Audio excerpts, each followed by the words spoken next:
Hello everyone, नमस्कार दोस्तों। Continue करते हैं दोस्तों अपनी साइंस की डिस्कशन को। प्रीवियस लेक्चर में दोस्तों जो हम लाइफ प्रोसेस डिस्कस कर रहे थे, आखिरी लाइफ प्रोसेस था हमारा एक्सक्रीशन। ये उसी का एक्सटेंशन है ये वाला पार्ट। उसके बाद हम आगे की डिस्कशन को कंटिन्यू करेंगे जो चैप्टर में अगला टॉपिक है। यहाँ पर टॉपिक है हमारा specialised excretory tissues in multicellular organisms. देखो हमारी बॉडी में ना वेस्ट प्रोडक्ट जो होता है वो अलग अलग जगह पर बनता है। अब जिस जगह पर बना वेस्ट प्रोडक्ट वो वहीं से बाहर जो निकल जाएगा इसकी कोई गारंटी नहीं है। मल्टी सेलुलर ऑर्गेनिज्म के अंदर, यूनिसेलुलर ऑर्गेनिजम्स के अंदर, जैसे अमीबा के अंदर क्या होता है, फूड आया, ठीक है, सूडोपोडिया की मदद से, फिंगर लाइक प्रोजेक्शन की मदद से उसने फूड को लिया, मैंने आपको बताया था, और बॉडी में जहाँ पर भी उसको डाइजेशन वगैरह को कैरी आउट करना है अमीबा करता है और शरीर के किसी भी पार्ट को खोलकर वहाँ से वेस्ट को बाहर निकाल देता है। हमारे शरीर में वेस्ट बहुत सारी जगह पर बनते हैं, लेकिन जिस जगह पर बना वहीं से बाहर निकल जाएगा ऐसा नहीं होता। इसलिए हमें स्पेशलाइज्ड एक्सक्रीटरी टिश्यूज चाहिए पड़ते हैं जो कि एक्सक्रीशन के प्रोसेस को कैरी आउट करें अलग अलग तरीके से। देखो अब आप कहोगे कि सर ये वाला टॉपिक जो है ये तो हम जानते हैं कि हमारा जो एक्सक्रीशन होता है वो स्मॉल इंटेस्टाइन और लार्ज इंटेस्टाइन के थ्रू होता है। तो दोस्तों ये वाला ज्ञान ना आधा अधूरा होता है स्टूडेंट्स को। हम लोग जनरली ये सोचते हैं कि सूसू और पॉटी करना ही सिर्फ एक्सक्रीशन होता है। हमारी जो बॉडी होती है सूसू और पॉटी के अलावा बहुत अलग अलग तरीके के वेस्ट को पैदा करती है। उस वेस्ट को अलग अलग तरीके से हमारा जो शरीर है वो बाहर निकालता है। कैसे निकालता है इसलिए समझाने के लिए मैंने ये वाला कंटेंट डाला हुआ है। एनसीईआरटी में भी गिवन है, कुछ एक्स्ट्रा नहीं बता रहा हूँ मैं आपको, ठीक है। मल्टी सेलुलर ऑर्गेनिज्म जो है ये हम जानते हैं कि वो मिलियंस और बिलियंस ऑफ सेल से मिलकर बने हुए हैं। हमारी बॉडी के अंदर कुछ स्पेशलाइज तरीके के एक्सक्रीटरी टिश्यूज होते हैं और कुछ ऑर्गन्स भी होते हैं। अब ये भगवान ने हमें क्यों दे रखे हैं? स्पेशलाइज मतलब स्पेशल तरीके के वो फंक्शन को परफॉर्म करने के लिए टिश्यूज और ऑर्गन्स हैं। वो इसलिए हैं क्योंकि जो सेल्स होते हैं वो कॉन्टिन्यूस तरीके से वेस्ट प्रोडक्ट्स को पैदा करते रहते हैं। सेल ने एनर्जी कंज्यूम करी और कचरा बना दिया, अब उस कचरे को बाहर भी तो निकालना है शरीर से। अब ये जो वेस्ट होते हैं अगर ये शरीर के अंदर रहें तो ये हार्मफुल तरीके से एक्ट करते हैं। ये हमने पढ़ा था प्रीवियस डिस्कशन में। एग्जाम्पल अब आप देखो जो मैं आपको बता रहा था, सूसू और पॉटी के अलावा बहुत सारे प्रकार के ऐसे जो वेस्ट हमारा शरीर बनाता है और कैसे स्पेशलाइज्ड टिश्यूज और ऑर्गन्स उसको बाहर निकालते हैं, ठीक है। जो नाइट्रोजनस वेस्ट होता है, ठीक है, उसको किडनी रिमूव करती है फिल्टर करके। हाँ, ये वाला जो किडनी काम करता है ये स्मॉल इंटेस्टाइन लार्ज इंटेस्टाइन के थ्रू होते हुए सूसू पॉटी करते हुए निकल जाता है, ठीक है। लेकिन हमारा जो स्किन के नीचे जो वेस्ट बनता है वो रिमूव होता है in the form of sweat. पसीना जो होता है वो हमारा as a kind of waste product की तरह शरीर से बाहर निकलता है, जिसको सेल धक्का देके, ठीक है, शरीर के ऊपर पसीना लाकर फिर वो पसीना इवेपोरेट हो जाता है, ऐसे करके उसको बाहर निकालते हैं। और हमारे लंग्स के लिए जो वेस्ट है वो है कार्बन डाइऑक्साइड, इसको लंग्स बाहर निकाल देते हैं। तो अब आप समझ गए कि सूसू और पॉटी के अलावा, ठीक है, हमारा शरीर और भी प्रकार से एक्सक्रीशन को कैरी आउट करता है। जैसे लंग्स CO2 को बाहर निकालते हैं, स्किन पसीने को निकालती है और किडनीज नाइट्रोजनस वेस्ट को बाहर निकालते हैं। डायरेक्टली तरीके से नहीं निकाल पाती है किडनीज, पहले उसको फिल्टर आउट करती हैं, जो भी हमने लिक्विड कंज्यूम करा होता है, सॉलिड फूड कंज्यूम करा होता है, फिर उसको वेस्ट प्रोडक्ट के थ्रू हम लोग शरीर से बाहर निकाल देते हैं with the help of small intestine, large intestine, skin and lungs, ठीक है। अब ये जो ऑर्गन्स हैं इनका ये स्पेशल तरीके का काम है कि इन्होंने अपने आप को ढाला हुआ है, अडेप्ट करा हुआ है इस प्रकार का एक्सक्रीशन करने के लिए। जैसे किडनीज को अभी के लिए आप रहने दो, स्वेट जो है वो स्किन के थ्रू बाहर निकल रहा है एज अ वेस्ट प्रोडक्ट, और लंग्स में जो वेस्ट प्रोडक्ट है CO2, लंग्स इसको धक्का देके बाहर निकाल रहे हैं, ठीक है। आई होप ये चीज आपको समझ में आ गई होगी। अब ट्रांसपोर्ट सिस्टम की हमें नीड क्या है? हमने ट्रांसपोर्टेशन सिस्टम के बारे में भी बात करी थी जो कि लाइफ प्रोसेस का ही पार्ट है। इसकी हमें नीड क्या है? देखो वेस्ट प्रोडक्ट जो है ना वो हमारे बॉडी के सभी सेल्स जो हैं वो पैदा करते हैं, और सेल्स जो हैं वो एक जगह पे तो कॉन्सेंट्रेटेड है नहीं, बॉडी के अंदर फैले हुए हैं मल्टीपल जगह पर। तो मल्टीपल जगह पर यानी कि हमारा जो वेस्ट है वो कलेक्ट होता रहता है शरीर में। लेकिन एक्सक्रीटरी ऑर्गन्स जो होते हैं वो तो एक स्पेसिफिक जगह पर ही है। जैसे हमारी जो स्किन है, पसीना हमें अलग अलग जगह से निकलता है ना, जैसे हमारे हाथों के ऊपर आएगा, माथों के ऊपर आएगा, गले पर आएगा, ठीक है। हमारे जो लंग्स हैं उनकी भी लोकेशन फिक्स है, किडनीज हैं उनकी भी लोकेशन फिक्स है, स्मॉल इंटेस्टाइन लार्ज इंटेस्टाइन की भी पोजीशन फिक्स है। लेकिन वेस्ट तो हमारे शरीर में सर से लेकर पैर की उंगली तक हर जगह पर बन रहा है, क्योंकि सेल्स जब हम खाना खाते हैं लिक्विड फूड या सॉलिड फूड, तो उसकी एनर्जी को यूटिलाइज करके वेस्ट प्रोडक्ट बनाता रहता है। लेकिन शरीर से बाहर जैसे ही निकालेगा वो सेल अपने वेस्ट प्रोडक्ट को, ठीक है, शरीर से बाहर उसको निकालना है, तो बाहर निकलने के लिए स्पेसिफिक लोकेशंस हैं। ये नहीं कि कहीं से भी निकाल देगा, आंख से निकाल देगा, कान से निकाल देगा, मुंह से निकाल देगा, हर समय पर ऐसा पॉसिबल नहीं होता है, ठीक है। कुछ वेस्ट प्रोडक्ट्स ऐसे होते हैं, जैसे आपने स्किन के लिए देखा पसीना निकल जाना, लंग्स जो है जब हम एक्सेल करेंगे तो CO2 बाहर निकाल देगा। लेकिन फिर भी कुल मिलाकर बात यही है कि हमारे बॉडी के अंदर जो एक्सक्रीटरी ऑर्गन्स हैं वो एक पर्टिकुलर जगह पर ही निर्धारित है, ठीक है।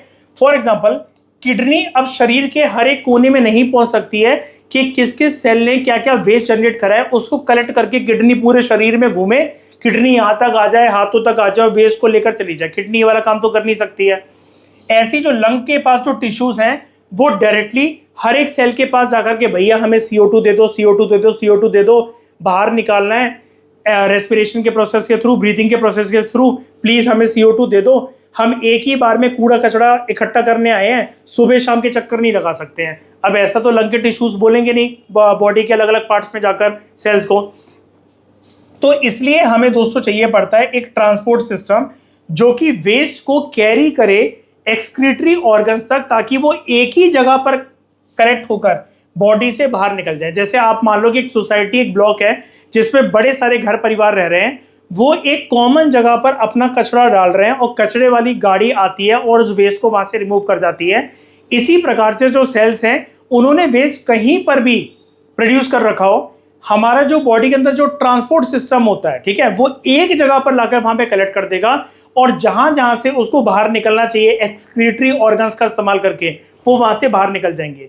फॉर एग्जाम्पल हमारा जो ब्लड है वो ट्रांसपोर्ट करता है यूरिया को टुवर्ड्स किडनी, ठीक है, और स्मॉल इंटेस्टाइन के थ्रू होते हुए हम सूसू करके उसको बाहर निकाल देते हैं।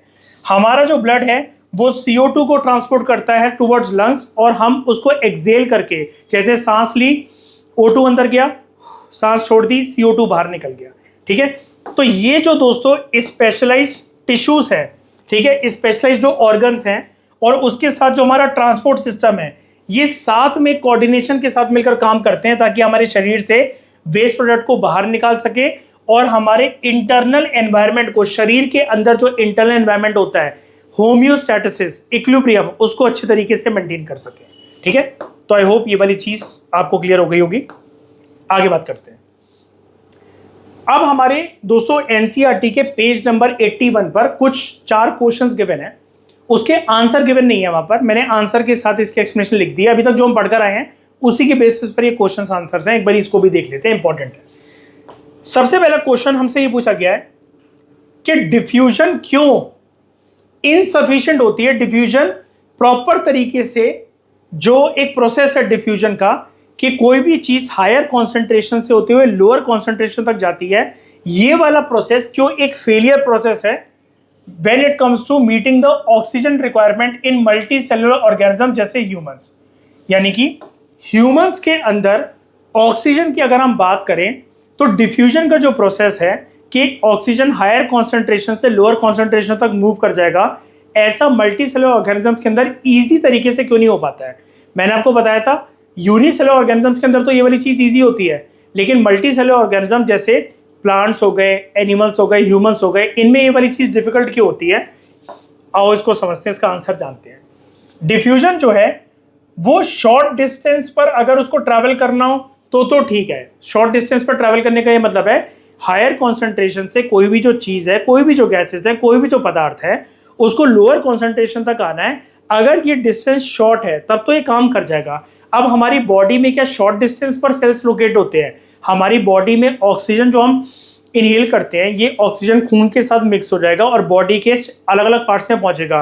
ब्रेन और जो हमारे जो पैर है, पैरों की जो उंगलियां हैं, हाथ से लेकर कमर तक, ये डिस्टेंस बहुत बड़े बड़े डिस्टेंसेस है, ठीक है। तो मल्टी सेलुलर ऑर्गेनिजम्स के अंदर ये डिफ्यूजन का प्रोसेस फेल हो जाता है, क्योंकि यहाँ पर जो लोकेशन है अलग अलग जगह की हमारे शरीर में, वो एक दूसरे से बहुत ज्यादा दूर है।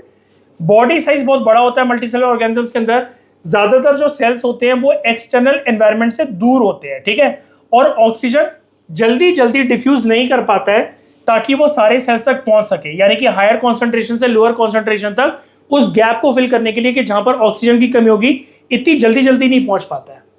तो हमें इसके लिए क्या करना पड़ता है, हमारे शरीर के अंदर होते हैं, यानी कि मल्टी सेलुलर ऑर्गेनिजम्स के अंदर, चाहे फिर वो जानवर हो, पेड़ पौधे हो, इंसान हो, कोई भी जो मल्टी सेलुलर जीव जंतु हैं, उनके अंदर स्पेशलाइज तरीके के रेस्पिरेटरी टिश्यूज और ऑर्गन्स होते हैं और ट्रांसपोर्ट सिस्टम होता है।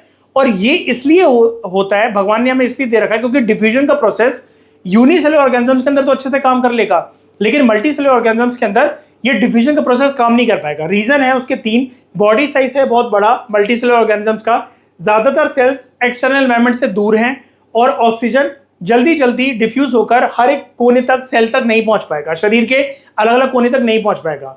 इसके लिए हमें चाहिए specialised respiratory tissues and organs और ट्रांसपोर्ट सिस्टम, ठीक है। तो डिफ्यूजन इनसफिशिएंट हो जाता है क्योंकि मल्टी सेलुलर ऑर्गेनिजम्स के अंदर सभी के सभी जो सेल्स हैं, ठीक है, they are not directly expose to environment, वो एनवायरनमेंट के बिल्कुल पास नहीं है, ठीक है।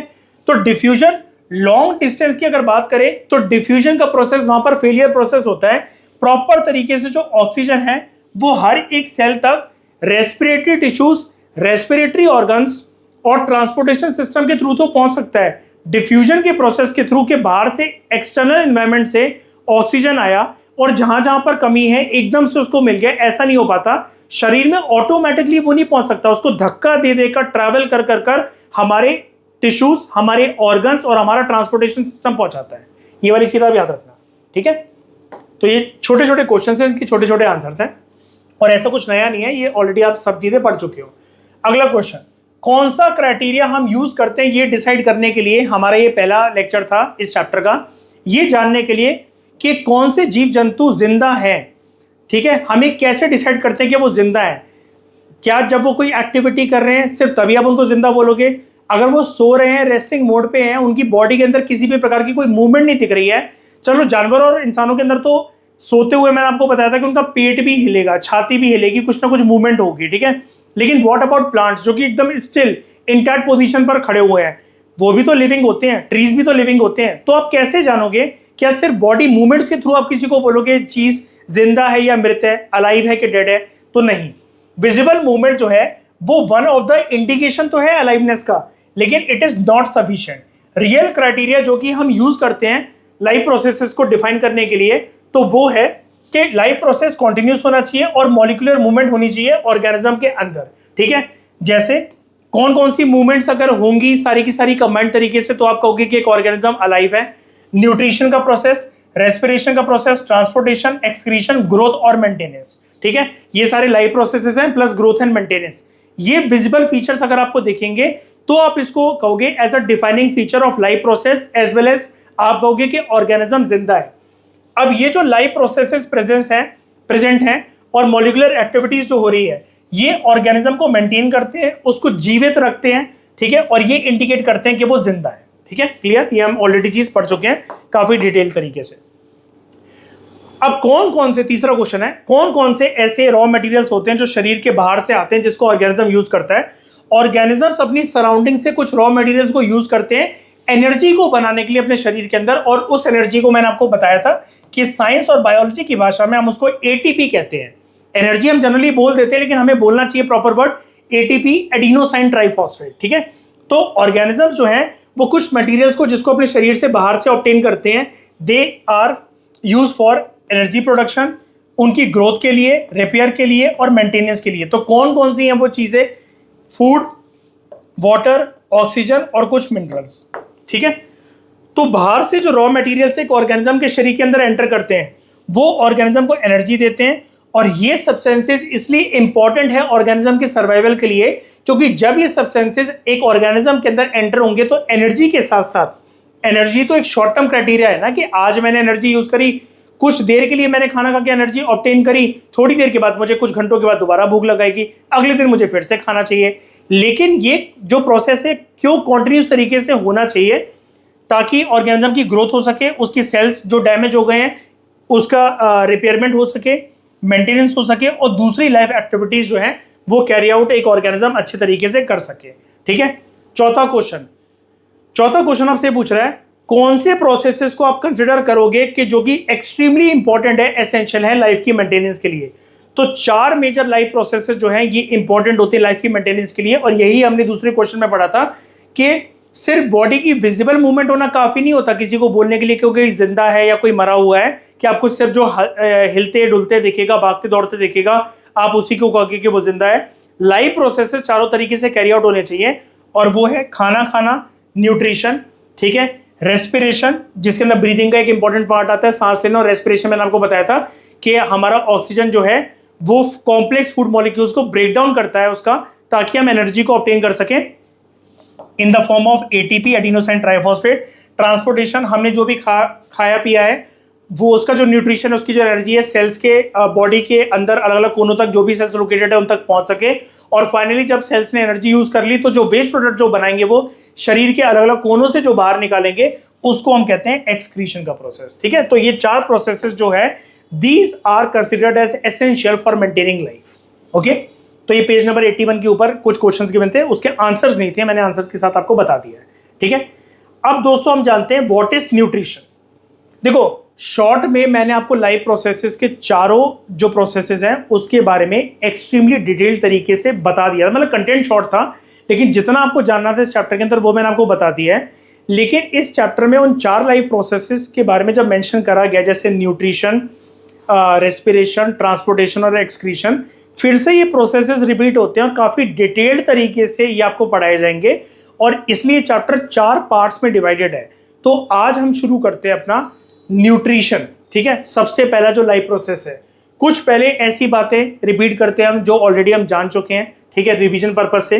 देखो हमने ये पढ़ा था प्रीवियस लेक्चर में जब हम न्यूट्रिशन के बारे में पढ़ रहे थे कि हमें एनर्जी चाहिए होती है, हम इंसानों को, हम मल्टीसेलुलर ऑर्गेनिजम्स को, सभी ऑर्गेनिजम्स को बेसिकली एनर्जी चाहिए होती है ताकि वो कुछ लाइफ एक्टिविटीज को परफॉर्म कर सके। पर्टिकुलरली अगर हम यहाँ पर इंसानों की बात करें तो इंसानों को एनर्जी चाहिए ताकि वो चल सके, साइकिल चला सके, भाग सकें और खेल कूद कर सकें। ठीक है, लेकिन जब हम कोई भी विजिबल एक्टिविटी नहीं भी कर रहे होते हैं, है ना, मैंने प्रीवियस लेक्चर के अंदर न्यूट्रिशन में एक दीदी की फोटो लगा रखी थी ना, लड़की मस्त तरीके से आराम से सो रही थी, तो यहाँ पर इस बार मैंने एक छोटे बच्चे की फोटो लगा रखी है।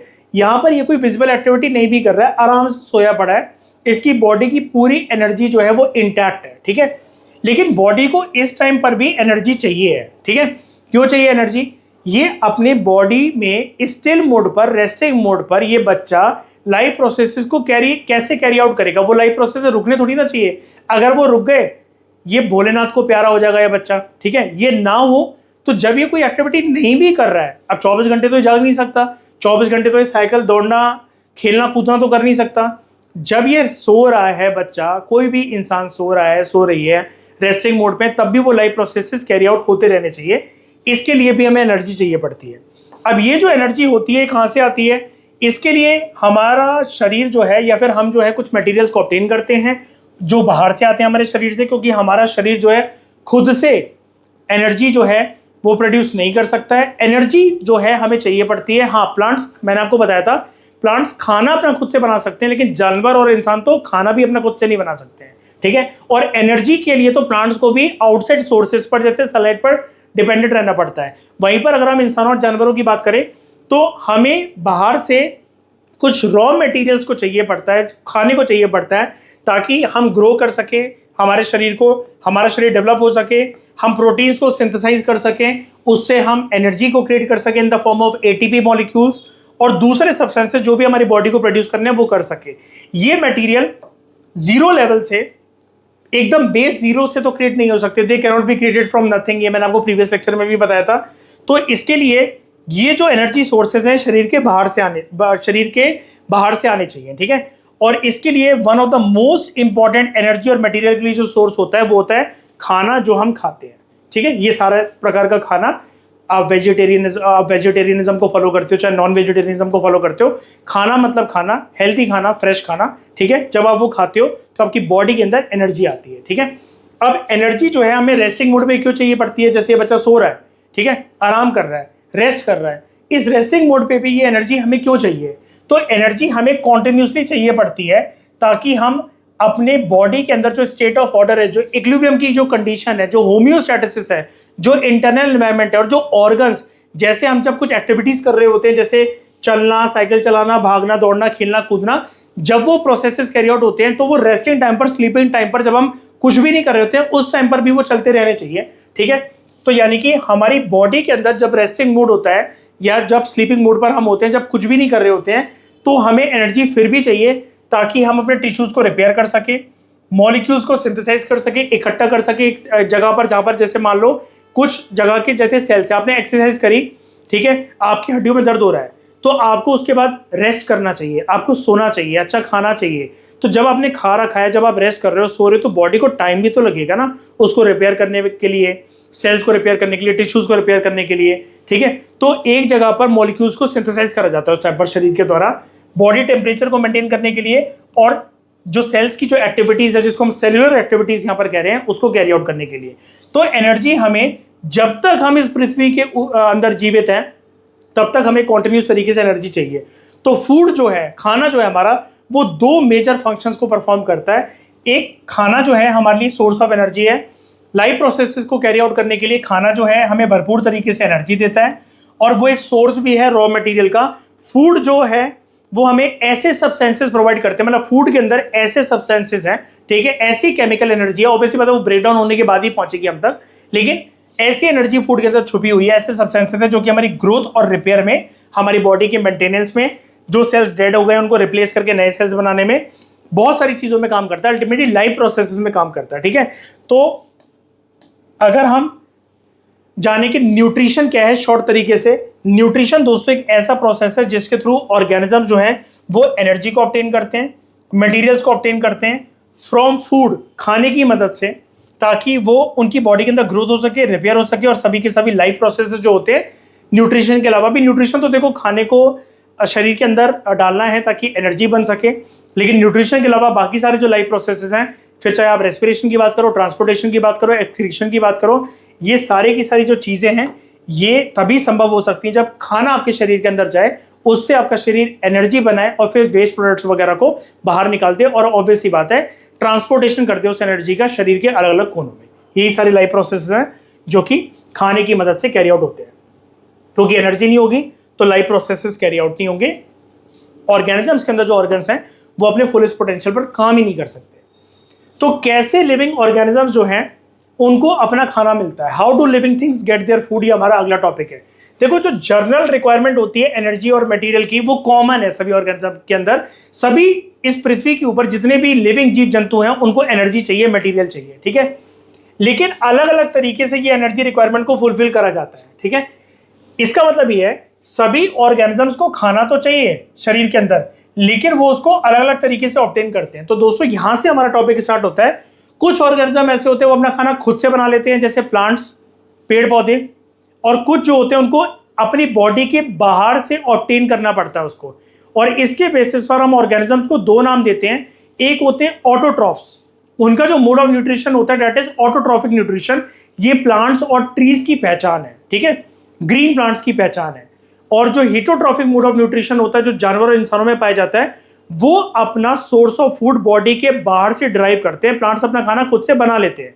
हाँ, लेकिन एक चीज याद रखना, पेड़ पौधों की बात करो, जानवरों की बात करो, चाहे इंसान की बात करो, एनर्जी रिक्वायरमेंट इन तीनों के अंदर शरीर के बाहर से ही फुलफिल होती है। प्लांट्स जो है वो सनलाइट को लेते हैं, हम अपनी एनर्जी रिक्वायरमेंट के लिए फूड को ऑब्टेन करते हैं जो कि बाहर से आता है। प्लांट्स जो होते हैं उनको एनर्जी रिक्वायरमेंट के लिए सनलाइट की जरूरत पड़ती है, पेड़ पौधों को, लेकिन खाना वो अपने शरीर के अंदर खुद से ही बना लेते हैं। ठीक है, अब हम जानते हैं दो मेजर न्यूट्रिशनल स्ट्रेटजीज को।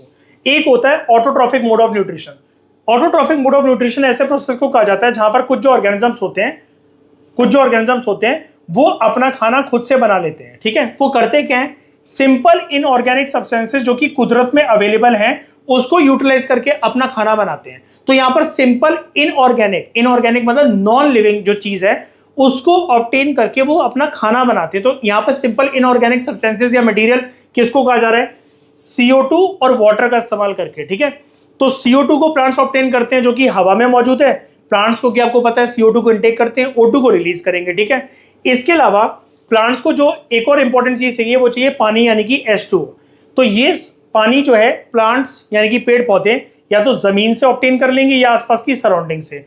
ये जो सिंपलर इनऑर्गेनिक सब्सटेंसेस हैं इसको प्लांट कन्वर्ट करता है फूड में। ठीक है। तो जो ऑर्गेनिज्म अपना खाना खुद से बना लेते हैं, ऐसे ऑर्गेनिजम्स को हम लोग ऑटोट्रॉफ्स कहते हैं। ऑटोट्रॉफिक मोड ऑफ न्यूट्रिशन की पहचान जो होती है वो होती है सभी ग्रीन प्लांट्स के अंदर, और कुछ बैक्टीरिया के अंदर भी होती है, ठीक है, और एक एल्गी के अंदर भी होती है दोस्तों, और उस एल्गे को कहा जाता है ब्लू ग्रीन एल्गे। ये भी अपना खाना खुद से बना लेता है। ग्रीन प्लांट्स, कुछ बैक्टीरिया, सारे बैक्टीरिया नहीं, कुछ बैक्टीरिया और ब्लू ग्रीन एल्गे, इनका जो मोड ऑफ न्यूट्रिशन होता है, अगर कोई आपसे पूछे वो कैसा होता है, that is autotrophic mode of nutrition. ये खुद से अपना खाना बना लेते हैं, ठीक है। अब वहीं पर जो हीटोट्रॉफिक मोड ऑफ न्यूट्रिशन होता है, जैसे कि मैंने आपको बताया, इंसान और जानवर, उनको खाने के लिए बाहर के सोर्सेज पर डिपेंडेंट होना पड़ेगा अपनी एनर्जी रिक्वायरमेंट को मीट करने के लिए। दूसरे जो कुछ ऑर्गेनिजम्स होते हैं अपार्ट फ्रॉम प्लांट्स, ठीक है, वो अपना खाना खुद से नहीं बना सकते हैं, ठीक है, वो कंज्यूम करते हैं कॉम्प्लेक्स ऑर्गेनिक सब्सटेंसेस को। ये लोग किसको कंज्यूम कर रहे थे? प्लांट्स, पेड़ पौधे वगैरह, सिंपल इनऑर्गेनिक सब्सटेंसेस को, जैसे CO2 और H2O, वाटर और कार्बन डाइऑक्साइड। हम जो इंसान और जो जानवर होते हैं, हम किसको कंज्यूम करते हैं? As multi cellular organisms, complex organic substances को, जैसे प्लांट के प्रोडक्ट्स को, ठीक है, ये एनिमल प्रोडक्ट्स को, या फिर एनिमल्स को मार के भी खा सकते हैं, फ्लैश वगैरह को ऑब्टेन करके, मीट और चिकन। तो कॉम्प्लेक्स सब्सटेंसेस जो होते हैं उसको भी हमारी बॉडी डायरेक्टली यूज नहीं कर पाती है। ये कॉम्प्लेक्स सब्सटेंसेस जो हैं ये पहले टूटते हैं, ठीक है। जैसा कि मैंने आपको रेस्पिरेशन के प्रोसेस में बताया था कि रेस्पिरेशन से सांस लेना नहीं होता है, रेस्पिरेशन के प्रोसेस के अंदर ब्रीदिंग एक छोटा सा कंपोनेंट होता है। ब्रीदिंग होता है सांस अंदर लेना, सांस बाहर छोड़ना, ठीक है। अगर हम इंसानों की बात करें, फॉर एग्जांपल O2 हम अंदर लेते हैं, CO2 को बाहर छोड़ते हैं, लेकिन रेस्पिरेशन एक थोड़ा सा बड़ा प्रोसेस होता है ब्रीदिंग के कंपैरिजन में, क्योंकि यहां पर जो O2 हमारे अंदर आता है वो इस कॉम्प्लेक्स मॉलिक्यूल को छोटे छोटे टुकड़ों में तोड़ता है, तब जाकर हमारी जो बॉडी होती है, हमारी बॉडी के अंदर जो सेल्स होते हैं, वो इस कॉम्प्लेक्स फूड जो तोड़ा गया है ऑक्सीजन की प्रेजेंस में, उससे एनर्जी को ड्राइव कर पाती है in the form of ATP molecules, ठीक है। तो सबसे पहले तो ये कॉम्प्लेक्स जो ऑर्गेनिक सब्सटेंसेस हैं, इसका ब्रेकडाउन होना चाहिए सिंपल फॉर्मेट के अंदर, जिसकी वजह से हमारी ग्रोथ हो सके, हमारी मेंटेनेंस हो सके, और हमारी बॉडी के अंदर जो एनर्जी है वो प्रोड्यूस हो सके। In order to break down food, organisms को चाहिए होते हैं एंजाइम्स, ठीक है। अब एक नई टर्म आ रही है आपके सामने, NCERT में गिवन है। इस कॉम्प्लेक्स फूड को तोड़ने के लिए मल्टी सेलुलर ऑर्गेनिजम्स के अंदर होते हैं एंजाइम्स, ठीक है। प्लांट्स के अंदर नहीं, एनिमल्स और इंसान के अंदर होते हैं एंजाइम्स। एंजाइम्स क्या होते हैं दोस्तों? मैंने आपको प्रीवियस लेक्चर में जब न्यूट्रिशन के बारे में बता रहा था, तो मैंने आपको बताया था कि फूड के अंदर केमिकल एनर्जी होती है, ठीक है। अब जो एंजाइम्स होते हैं वो बायोलॉजिकल कैटलिस्ट की तरह काम करते हैं, जिसकी वजह से लिविंग ऑर्गेनिजम्स के अंदर केमिकल रिएक्शंस जल्दी जल्दी होने लग जाते हैं। तो फूड के अंदर जो केमिकल एनर्जी होती है, जब वो कॉम्प्लेक्स फूड ऑर्गेनिक सब्सटेंसेस जो होते हैं वो शरीर के अंदर जाते हैं, जानवर और इंसानों के, तो वो केमिकल एनर्जी को हमारी जो बॉडी है उसको फास्ट तरीके से बायोलॉजिकल कैटलिस्ट जो होते हैं, जो बायो कैटलिस्ट होते हैं, जो एंजाइम्स होते हैं, उससे जल्दी एनर्जी को वो कन्वर्ट करते हैं, उसका फूड का ब्रेक डाउन करते हैं, और ये सारा काम ऑक्सीजन की प्रेजेंस में होता है, ऑक्सीजन की मदद से होता है, ठीक है। और तब जाकर वो सिंपल सब्सटेंसेस के अंदर कन्वर्ट होते हैं, और यही सिंपल सब्सटेंसेस हमारी बॉडी कंज्यूम कर पाती है, जिसकी वजह से ये जो एंजाइम्स होते हैं इसकी मदद से जो कॉम्प्लेक्स फूड ऑर्गेनिक मॉलिक्यूल्स होते हैं वो सिंपल सब्सटेंसेस के अंदर कन्वर्ट हो जाते हैं, और हमारी बॉडी उनसे energy in the form of ATP derive कर लेती है। तो हीटरोट्रॉफ्स जो होते हैं उनका सर्वाइवल डायरेक्टली इनडायरेक्टली ऑटोट्रॉफ्स के ऊपर ही डिपेंडेंट होता है, ठीक है। क्योंकि वैसे तो हम लोग प्लांट और प्लांट प्रोडक्ट्स को ही खाते हैं, ठीक है, और जो एनिमल्स हैं वो भी अलग अलग होते हैं। वैसे सारे एनिमल जरूरी नहीं है कि पेड़ पौधों को ही खाएंगे, उसमें भी कैटेगरी होती है, हर्बीवोर, कार्निवोर, ओमनिवोर, वो हम इस चैप्टर में आगे चल के जानेंगे। तो ऑर्गेनिजम्स जो हैं जैसे हीटोट्रॉफ्स वो डायरेक्टली इनडायरेक्टली कहीं ना कहीं ऑटोट्रॉफ्स के ऊपर काफी हद तक डिपेंडेंट होते हैं। ऑटोट्रॉफ्स, जैसे यहाँ पर प्लांट्स, पेड़ पौधों को ऑटोट्रॉफ्स कहा जा रहा है, ठीक है, उसी को हम कहते हैं। तो ऑटोट्रॉफ्स अपना खाना खुद से बनाते हैं, ये अभी हमने यहाँ पर सीखा। हीटोट्रॉफ्स जो है वो अपना खाना या तो कैसे ऑब्टेन करते हैं, या तो पेड़ पौधों को खाकर, या पेड़ पौधों से जो प्रोडक्ट्स उनको मिलते हैं जैसे फ्रूट्स, वेजिटेबल्स, कुछ पत्तियां, कुछ घास वगैरह, उसको खाकर, या फिर डायरेक्टली वो एनिमल्स को खाते हैं जो कि प्लांट्स के ऊपर डिपेंडेंट है। तो फॉर एग्जांपल यहाँ पर एक फूड चेन मैंने बना रखी है कि प्लांट्स जो है, पत्तियां जो है, उसको खाया ग्रास हॉपर ने, ग्रास हॉपर को खाया मेढक ने, मेढक को खाया सांप ने, और सांप को खाया चील ने, ईगल ने, ठीक है। तो ये जो है एनर्जी यहां पर ट्रांसफर होती चली जा रही है। तो सभी की सभी जो फूड चेन है, इसका मतलब ये श्योर शॉर्ट फैक्ट है, मतलब ये हमेशा ऐसे ही होगा, ये यूनिवर्सल फैक्ट है कि सभी की सभी जो फूड चेन है वो ऑटोट्रॉफ से स्टार्ट होती है। ठीक है, प्लांट्स जो है, घास जो है, घास अगर नहीं होती तो ग्रास हॉपर उसको नहीं खा पाता। ठीक है, तो जब घास को खाया ग्रास हॉपर ने, ग्रास हॉपर को खाया फ्रॉग ने, फ्रॉग को खाया स्नेक ने, और स्नेक को खाया ईगल ने, तब जाकर ये फूड चेन का जो पूरा का पूरा जो सिलसिला है ये पूरा हुआ है। एग्जाम्पल क्या है हीटोट्रॉफ्स के? एनिमल्स को भी आप हीटोट्रॉफ्स कहते हो, और कुछ फंगाई भी हैं। एनिमल्स यानी कि बायोलॉजी में मैंने आपको बताया था, साइंस में इंसानों को भी हम एनिमल्स की कैटेगरी में ही मानते हैं। तो ह्यूमंस, काउज और लायंस इसके एग्जांपल है। फंगाई के अंदर मशरूम और यीस्ट, ठीक है, ये हेटरोट्रॉप्स के एग्जांपल है। नीचे यहां पर ये दे रखा है कि न्यूट्रिशन एक ऐसा प्रोसेस है जिसके थ्रू ऑर्गेनिज्म जो है वो एनर्जी को और मटेरियल्स को ऑब्टेन करते हैं फूड से, ताकि वो ग्रोथ, रिपेयर और सभी लाइफ प्रोसेस को कैरी आउट कर सके। वही जो हमने थोड़ी देर पहले जाना था। ठीक है, अब हम दोस्तों बात करते हैं ऑटोट्रॉफिक मोड ऑफ न्यूट्रिशन की। ठीक है, ऑटोट्रॉफिक मोड ऑफ न्यूट्रिशन को जानते हैं कि पेड़ पौधे, हमने ये तो जान लिया कि वो अपना खाना सनलाइट की प्रेजेंस में इनऑर्गेनिक, सिंपल इनऑर्गेनिक सब्सटेंसेस का सहारा लेकर अपना खाना खुद से बना पाते हैं। लेकिन ये बनाते कैसे खाना? खाने को बनाने के बाद क्या पूरा कंज्यूम कर लेते हैं? कुछ बचाते भी हैं। इसको हम जानते हैं ऑटोट्रॉफिक न्यूट्रिशन। तो सर्वाइवल के लिए ऑटोट्रॉफ्स जो है उनको कार्बन चाहिए पड़ता है और एनर्जी चाहिए पड़ती है। कार्बन और एनर्जी रिक्वायरमेंट जो ऑटोट्रॉफिक ऑर्गेनिजम्स की होती है वो फुलफिल होती है through the process of photosynthesis, यानी कि प्रकाश संश्लेषण की प्रक्रिया से। हिंदी में फोटोसिंथेसिस को प्रकाश संश्लेषण बोलते हैं। तो सर्वाइवल के लिए ऑटोट्रॉफ्स को दो चीजें चाहिए, कार्बन चाहिए, और मैंने आपको बताया भी था अभी कुछ लेक्चर पहले कि जितने भी जीव जंतु होते हैं ज्यादातर उनके अंदर जो स्ट्रक्चर होता है वो कार्बन बेस्ड स्ट्रक्चर होता है। हम इंसानों के अंदर, प्लांट्स के अंदर, एनिमल्स के अंदर, ठीक है, और उसके अलावा उनको चाहिए एनर्जी। तो कार्बन और एनर्जी रिक्वायरमेंट्स, और वैसे अल्टीमेटली मैं आपको एक बात बताता हूँ, जब लिविंग ऑर्गेनिज्म जो होते हैं जब भी अपने फूड को ऑब्टेन कर रहे होते हैं, डिराइव कर रहे होते हैं, तो कहीं ना कहीं उस फूड के अंदर, जैसे मान लो कि जानवर है, इंसान है, वो पेड़ पौधों को खा रहे हैं, नॉन वेजिटेरियन फूड को कंज्यूम कर रहे हैं, तो कार्बन वैसे भी एंटर हो ही रहा है। ठीक है, तो कार्बन एनर्जी रिक्वायरमेंट जो ऑटोट्रॉफिक ऑर्गेनिज्म के अंदर होता है वो फोटोसिंथेसिस की प्रोसेस के थ्रू मीट होता है। फोटोसिंथेसिस को आप डिफाइन कैसे करोगे? फोटोसिंथेसिस दोस्तों एक ऐसा प्रोसेस है जिसके थ्रू ऑटोट्रॉफ्स जो है वो सब्सटेंसेस को कंज्यूम करते हैं। ये सब्सटेंसेस कहां से आते हैं ऑटोट्रॉफ्स के पास, पेड़ पौधों के पास?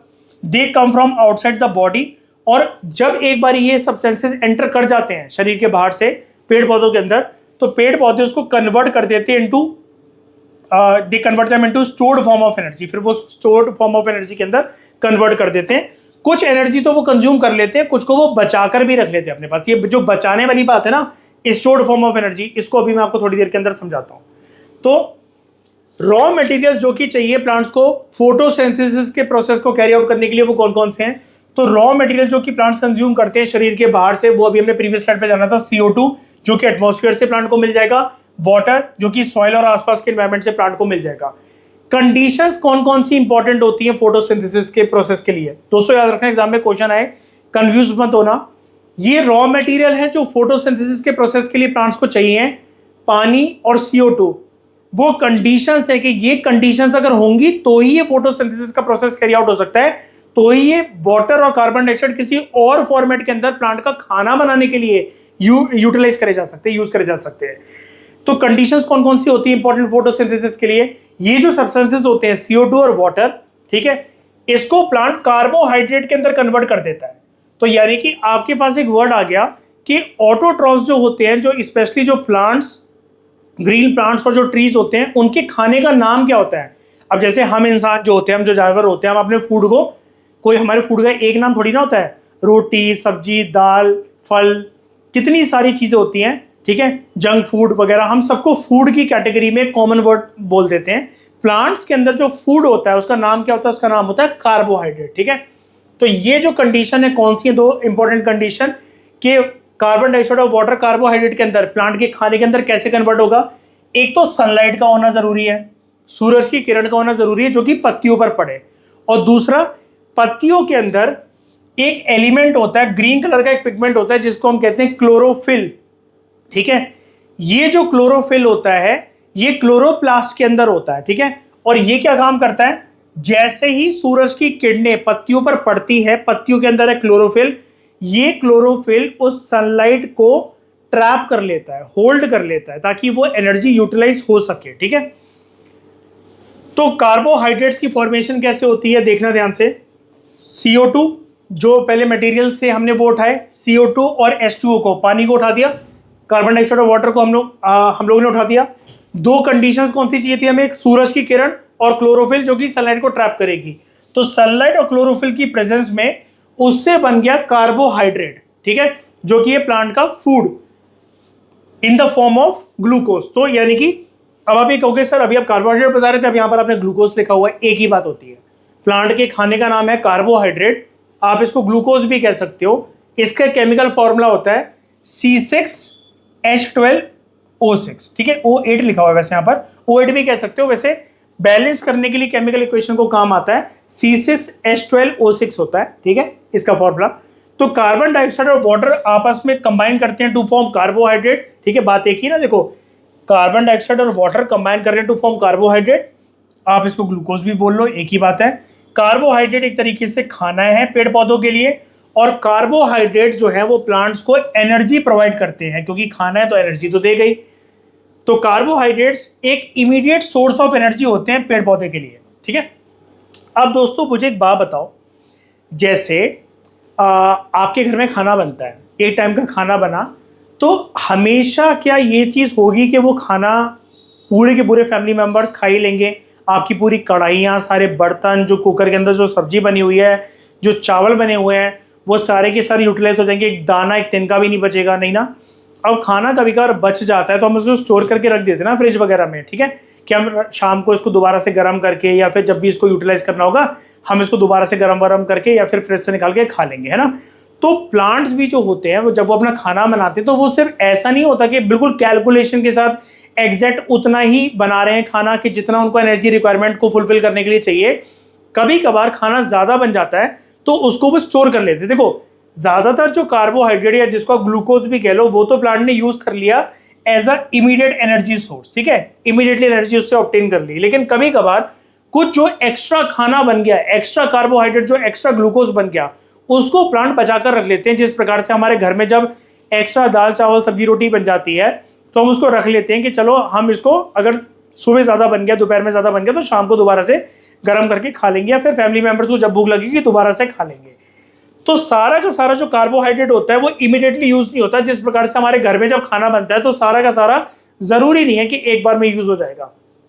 एक्स्ट्रा कार्बोहाइड्रेट को जिस प्रकार से हम फ्रिज में स्टोर कर देते हैं अपने खाने को जो एक्स्ट्रा बन गया होता है, किचन में ढककर रख देते हैं, प्लांट्स के अंदर जो कार्बोहाइड्रेट या जिसको ग्लूकोज कह लो, जो एक्स्ट्रा बन गया है, बच गया है, जिसको अभी प्लांट यूज नहीं कर रहे हैं, क्या अभी नहीं खा रहा हूं, बाद में खा लूंगा जब भूख लगेगी, अभी इमीडिएट एनर्जी रिक्वायरमेंट जो थी उतनी यूटिलाइज मैंने कर ली, लेकिन एक्स्ट्रा जो बच गया है तो क्या प्लांट जो है अपनी स्टोमेटा के थ्रू, पत्तियों के थ्रू बाहर निकाल देगा कैसे? नहीं, प्लांट उसको बचाकर रख लेता है, और उस बचे हुए ग्लूकोज और कार्बोहाइड्रेट को दोस्तों हम नाम देते हैं स्टार्च, ठीक है, उसको हम नाम देते हैं स्टार्च। तो अगर आपसे कोई पूछे कि ग्लूकोज, कार्बोहाइड्रेट और स्टार्च में क्या डिफरेंस है, तो ग्लूकोज और कार्बोहाइड्रेट तो वैसे एक ही चीज है, प्लांट के खाने का नाम है। स्टार्च क्या है? बचा हुआ खाना जिसको प्लांट अभी यूटिलाइज नहीं कर रहा है, बाद में करेगा। उसी प्रकार से ठीक जैसे हमारे घर में खाना अगर ज्यादा बन गया, हम अभी नहीं खा रहे हैं कि भैया पेट पूरा फुल हो गया है, गले का खाना चढ़ा हुआ है, लेकिन चलो एक्स्ट्रा बच गया है तो खा ही लेते हैं, रख देंगे हम उसको, ढक कर फ्रिज में रख देंगे, बचा कर रख लेंगे कि शाम को दोबारा से इस दाल में तड़का लगाकर दाल फ्राई करके फिर से इसको फ्रेश करके दोबारा से खा लेंगे और घर वालों को और सबको घर वालों को खिला देंगे। सिमिलरली प्लांट ये डिसाइड करता है कि जो उसके पास एक्स्ट्रा कार्बोहाइड्रेट और जो ग्लूकोज बन गया है उसको जो वो यूटिलाइज अभी नहीं कर रहा है, बाद में कर लेगा, बाद में खा लेगा, उसको हम स्टार्च कहते हैं। तो स्टार्च क्या होता है? स्टार्च एक स्टोर्ड फॉर्मेट के अंदर स्टोर्ड फॉर्म का कार्बोहाइड्रेट या ग्लूकोज होता है, ठीक है, ये डेफिनेशन होती है परफेक्ट स्टार्च की। स्टोर्ड फॉर्म ऑफ ग्लूकोज या कार्बोहाइड्रेट को हम लोग स्टार्च कहते हैं, ठीक है। Starch it acts as internal energy reserve, reserve है तो यानी कि हमने बचाकर रखा हुआ है, ठीक है। इसको प्लांट जब भी उसको एनर्जी फिर से चाहिए पड़ेगी इसको यूटिलाइज कर लेगा, ठीक है। आलू के अंदर भी स्टार्च होता है वैसे, ठीक है, चावल के अंदर भी होता है। तो जिस प्रकार से प्लांट्स जो हैं उनके अंदर एक स्टोर्ड फॉर्म ऑफ एनर्जी होती है स्टार्च के नाम की। सिमिलरली ह्यूमंस जो होते हैं वो अपनी एनर्जी को ड्राइव करते हैं फ्रॉम फूड, ठीक है, लेकिन कुछ एनर्जी को वो अपनी बचा लेते हैं, ठीक है। खाना खाकर इंसानों में भी जैसे प्लांट है ना, खाना जैसे हमने जब खाया तो हमारा शरीर ऐसा नहीं कि हमने खाना खाया पूरी एनर्जी यूज हो गई, तो अगर ऐसा होता कि पूरी एनर्जी खाने के बाद यूज हो गई तो हमें तो 24 घंटे हाथ में या जेब में रोटी पराठे लेकर घूमना पड़ता कि यार एनर्जी कम हो रही है, फटाफट से खाना है, हमारा एक लेवल बार बार गिरता रहता। देखो आपने ना यहाँ पर हम जैसे एक टर्म पढ़ने जा रहे हैं, जैसे स्टोर्ड फॉर्म ऑफ एनर्जी जो प्लांट्स के अंदर थी वो है स्टार्च। इंसानों के अंदर बता रहा हूं मैं आपको, उसको कहा जाता है ग्लाइकोजन। आप इसको ग्लाइसोजन कह लो, ग्लाइकोजन कह लो, प्रोनाउंसिएशन मैटर नहीं करती, एग्जाम में आपको याद आना चाहिए, ठीक है। आप कितनी अच्छी प्रोनाउंसिएशन करते हो, कैसे भी करते हो, कूल बनने के लिए, लिख नहीं पाए, याद नहीं कर पाए, तो आपकी सारी जो कूलनेस है, हीरोगिरी सब बेकार है। अब मेरी बात सुनो ध्यान से। देखो बहुत बार ऐसा होता है कि आपको ना बहुत तेज भूख लगी हुई है ना, और उस टाइम पर आप अपनी घर पे चीकम चिल्ली कर रहे हो, खाना दे दो, खाना कब बनेगा, इतना लेट हो गया है, मेरे को भूख लग रही है, और भूख भूख भूख भूख करते करते इतनी देर तक बहुत देर हो गई, और फिर जब खाना आया तो अब आपको इतनी भूख नहीं लगती है, तो आपकी मम्मी आपको ताने देती है, तब से तो इतनी जोर से चिल्ला रहा था, कलेश मचा रखी थी कि खाना दे दो खाना दे दो, अब जब मैं ले आई हूँ तो तूने 2 रोटी खा के छोड़ दिया। तो आपने कभी भी ऑब्जर्व करा हो कि आपको जब बहुत तेज की जब भूख लगती है, थोड़े टाइम के बाद क्या होता है, अब आपको उतनी भूख नहीं लग रही होती जितनी कुछ टाइम पहले लग रही थी, और जब आप फ्रस्ट्रेट होकर चिल्ला रहे थे अपने घर वालों के ऊपर या अपनी मम्मी के ऊपर कि खाना दे दो खाना दे दो। ऐसा क्यों होता है? क्योंकि जिस प्रकार से प्लांट्स में जो खाना जब बनता है, एक्स्ट्रा जो बच जाता है स्टार्च की फॉर्म में, हमारे शरीर के अंदर जो खाना जाता है, हमारा शरीर ना उसको लेयर बाय लेयर रिलीज करता है। जैसे first set of energy release करी, आपको लगी बहुत ज्यादा भूख, शरीर ने वेट करा, अब खाना आएगा, अब कुछ पीने को आएगा, कुछ खाने को आएगा, शरीर वेट करता रहता है। एकदम से शरीर को सिग्नल मिलता है, ब्रेन को सिग्नल ये मिलता है, भैया कोई नहीं दे रहा इसको खाना, कोई नहीं करता इससे प्यार व्यार इतना, ठीक है, मम्मी तो इससे सौतेले बेटे की तरह बिहेव करती है, अब तू ही इसको बचा। तो ब्रेन हमारा बॉडी के सेल्स को एक इंपॉर्टेंट इंफॉर्मेशन देके second set of energy release कर देता है। तो जब वो एनर्जी रिलीज हो जाती है तो जितनी भूख आपको लग रही होती है फिर नहीं लगती है। ऐसा अगर आप देखो, अगर आप ऐसा करो तो साइंटिस्ट ये कहते हैं कि ऐसे करते करते अगर आप कुछ भी ना खाओ तो बॉडी की जो एनर्जी रिलीज होती रहती है layer by layer, set by set, थोड़ी थोड़ी देर में, थोड़े थोड़े घंटे में, ऐसे करते करते आप 1 हफ्ते तक बिना खाए जिंदा रह सकते हो, अगर आप एक अन्न का दाना भी ना खाओ तो, ठीक है। और विल पावर अगर आप में ज्यादा हो तो आप ज्यादा भी ये वाला काम कर सकते हो। जस्ट लाइक गौतम बुद्ध, उन्होंने बहुत सारे दिनों तक कुछ भी नहीं खाया था जब वो एनलाइटनमेंट की प्राप्ति कर रहे थे, जब वो बोधि ट्री के नीचे बैठकर सच्चाई की तलाश में मेडिटेशन मुद्रा में बैठ गए थे। फिलहाल अगर हम साइंस, प्योर साइंस की बात करें तो 7 दिन तक आप ऐसा कर सकते हो। आपकी बॉडी जो है, आपने एक बारी भरपूर तरीके से खा लिया, आपकी बॉडी जो रिजर्व एनर्जी को बचा कर रखेगी ग्लाइसोजन की फॉर्म में, ठीक है, वो धीरे धीरे धीरे करके 7 दिनों तक रिलीज कर सकती है। तो ग्लाइसोजन क्या है? स्टार्च की तरह है। जैसे मतलब मान लो स्टार्च प्लांट में है, उसका रेप्लिका ग्लाइसोजन इंसानों के अंदर है। ग्लाइसोजन एक स्टोरेज फॉर्म में होती है, एक स्टोर्ड फॉर्म ऑफ एनर्जी होती है, जैसे कार्बोहाइड्रेट्स होते हैं ना प्लांट्स के अंदर, तो ग्लाइसोजन एक स्टोर्ड फॉर्म ऑफ कार्बोहाइड्रेट्स है इंसानों में और जानवरों में। और ये कहाँ स्टोर होता है? ये कहीं ना कहीं तो होता ही होगा ना बॉडी में लोकेटेड, के जो बचा हुआ खाना उसका कहीं किचन तो होता होगा, कहीं तो हमने छुपा कर रखा होगा उसे। तो ये होता है लिवर के अंदर और मसल के अंदर, ठीक है। ये एक एनर्जी रिजर्व की तरह काम करता है, ठीक है। तो आपके जो लिवर है और जो आपकी मसल्स हैं वो इस ग्लाइसोजन को, स्टोर्ड एनर्जी को अपने पास स्टोर करके रखते हैं। तो जो ऑटोट्रॉफ्स है, ऑटोट्रॉफ जो है वो फोटोसिंथेसिस के प्रोसेस को यूज करते हैं ताकि वो सिंपल इनऑर्गेनिक सब्सटेंसेस को कन्वर्ट कर सके जो कि इनकी शरीर से बाहर आएगा इनटू स्टोर्ड फॉर्म कार्बोहाइड्रेट्स, ठीक है। और कार्बोहाइड्रेट वैसे इमीडिएट फॉर्म ऑफ एनर्जी होता है, स्टोर्ड फॉर्म वैसे उसका स्टार्च होता है, जो कि एनर्जी प्रोवाइड करते हैं ऑटोट्रॉफ्स को फॉर सर्वाइवल एंड ग्रोथ, ठीक है, फॉर सर्वाइवल एंड ग्रोथ। तो दोस्तों यहां तक आपको चीज अच्छी तरह समझ में आ गई होगी। आई होप हमने कुछ भी मिस नहीं करा यहां पर, नहीं, सारा का सारा हमने कवर कर लिया है। डिस्कशंस आई होप आपको मजेदार लग रही होंगी। इसको अच्छे से यूटिलाइज करना, बार बार इसको रिवाइज करना। इस डिस्कशन में दोस्तों फिलहाल इतना ही। Thank you very much for discussion.